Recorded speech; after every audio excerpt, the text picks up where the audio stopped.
নাকি আসেনি গতকাল,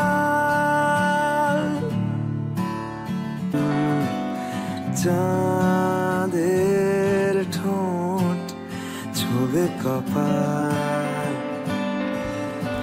সবাইকে চমকে দিয়ে বাংলাদেশের শাকিব খানের তুফান সিনেমায় গান গাইবেন বলিউডের অরিজিৎ সিং। কিন্তু ভাই, শাকিব খানের তুফান সিনেমায় অরিজিৎ সিং আসলো কিভাবে সেটা জানলে আপনি অবাক হবেন। বহুল আলোচিত এবং প্রশংসিত সুপারস্টার শাকিব খানের ক্যারিয়ারের অন্যতম অ্যাকশন সিনেমা তুফান, এবং এই সিনেমার গানগুলো যে অন্যরকম হবে এটাই স্বাভাবিক। ভারতের জনপ্রিয় শিল্পী অরিজিৎ সিং নিজ দেশের গণ্ডি পেরিয়ে তার জনপ্রিয়তা ছাড়িয়ে গেছে বাংলাদেশেও। ঢাকাই সিনেমার গানেও কণ্ঠ দিয়েছেন এই প্লেব্যাক গায়ক। ফের বাংলাদেশের সুপারস্টার শাকিব খানের আলোচিত তুফান সিনেমায় আমি তোর তুফান তুই আমার পাখি একটি গানে কণ্ঠ দেবেন বলে নিশ্চিত করেছেন সিনেমার নির্মাতা রায়হান রাফি অ্যান্ড বস। এই প্রসঙ্গে পরিচালক বলেন, শাকিব খানের তুফান সিনেমায় একটি গান রয়েছে, যে গানটি ভারতের শিল্পী অরিজিৎ সিং গাইবে। সম্প্রতি অরিজিৎ সিং এর সঙ্গে এই বিষয়ে কথা হয়েছে, শীঘ্রই ভারতে গিয়ে তার সঙ্গে চুক্তি স্বাক্ষর করব। প্রসঙ্গত, ঈদুল আজহায় মুক্তি পাবে তুফান সিনেমা।